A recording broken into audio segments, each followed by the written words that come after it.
It had been drizzling since late afternoon, a soft, persistent rain that turned the outside world into something hazy and delicate, like a watercolor scene. I was curled up on the couch with a mug of chamomile tea, letting the rhythm of the rain soothe the chaos in my mind. The house was calm, warm, and all mine for the evening, at least. I hadn't planned to see anyone, let alone talk. But then came the knock. When I opened the door, there he was, my nephew. Soaked through, jacket, dripping, hair plastered to his forehead.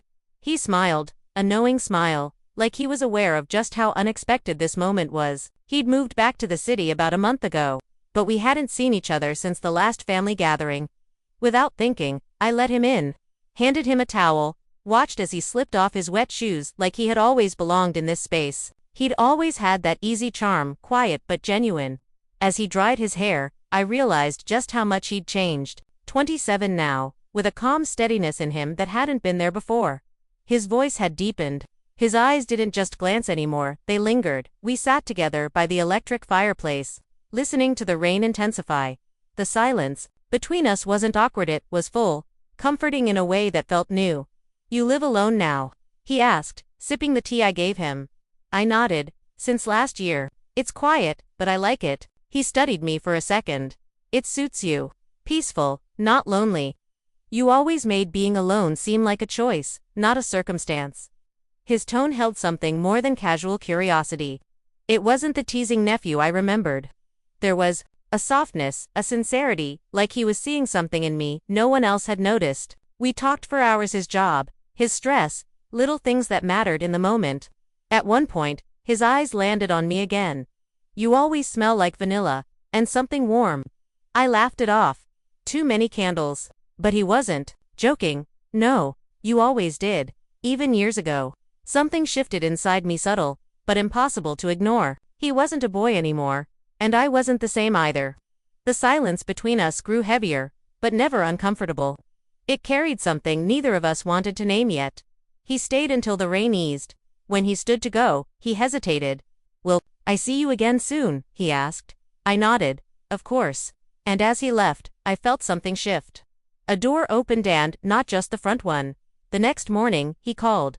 "Roads are still messy. Mind if I come by again?" "Come," I said, without hesitation. He brought breakfast. Same small smile, like we shared a secret neither of us could say aloud. We ate quietly, sunlight spilling onto the kitchen floor, talking about everything and nothing. Yet beneath the calm, something stirred. When he reached to pass me a napkin, our fingers touched and stayed there just a second too long. Neither of us pulled away. He held my gaze. I smiled, trying to pretend it was nothing. But it wasn't single quotes T. Later that day, I wrote in my journal, as I always did. Thoughts spilled out about him, about how suddenly something simple had turned complex. I didn't hear him come up behind me. "What are you writing?" I tried to close the notebook, but he was already there, grinning like he used to when we were kids. "Let me read it." "No," I replied, flustered. "It's personal." Still, he reached for it, not aggressively, just curious. He gently slid it from beneath my hand, opened a page, and read. I could have stopped him. I didn't. "You're writing about me," he said quietly. I froze. "Not exactly, but it's me." I didn't deny it. He looked at me differently. "After that, I never knew you felt things this deeply. You never asked." He sat next to me, this time closer. "I think about you too, more than I should, but I'm tired of pretending I don't." I wasn't ready for his honesty. And yet I was. There was no confusion in his eyes. No guilt. Just truth. "I don't know if we're crossing a line," I said. "I don't either," he answered. "But I've never felt more drawn to someone." There was no kiss, no dramatic touch, just silence heavy with everything unspoken. We didn't need to say it out loud. It was already there. After he left, I kept thinking of him. Days passed. I checked my phone more than I wanted to admit. I busied myself with errands, books, distractions, but he lingered then. One evening, a message. "Can I come over?" I hesitated only for a second. Then, yes, he arrived, quieter this time. No playful charm, just stillness. We stared at each other like we didn't know where to begin. "I've been trying to make sense of this," he said. "So have I. It doesn't feel like a mistake," he added softly. "It feels right," and somehow, in that moment, the confusion eased. This wasn't sudden. It wasn't impulsive.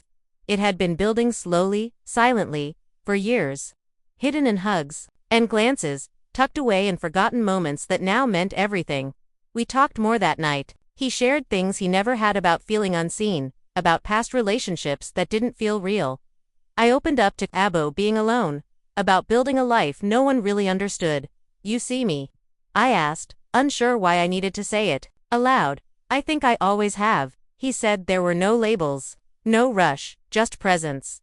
When he left, he didn't ask when we'd see each other again. He just said, "Soon." And somehow, it felt like a promise. Weeks went by. He visited more. No excuses, no explanations. Sometimes with coffee. Sometimes just to be near. There was a rhythm now, soft, unspoken, intentional. He noticed the smallest things. How I left the spoon in my mug too long, how I played with my necklace when I was deep in thought, and I noticed him, too, how he leaned forward when he truly listened. How his laugh had layers, how his whole energy changed when he cared. One evening, I asked, "Does this ever feel strange to you?" He paused. "No, it feels honest." That honesty settled in, like truth finally being spoken aloud. We weren't hiding. We weren't just playing roles. He reached for my hand not to make a move, but to simply hold it. That quiet gesture said more than any words ever could. I asked him, "Where does this go?" "I don't know," he replied. "But I know I want to be wherever you are." It wasn't grand, it wasn't poetic, but it was real. I began writing again, not to escape, but to reflect. The words came easier now. They flowed from a place of clarity and warmth. When I read some of it to him, he smiled. "That's us." "Yes," I said. "That's us." We didn't define it. We just kept choosing each other. In quiet moments, in long talks. In silences that said everything. He brought steadiness. I brought warmth. Together, we found balance. Eventually, I stopped thinking about how it started or what others might think. I was simply living in the truth of what we had.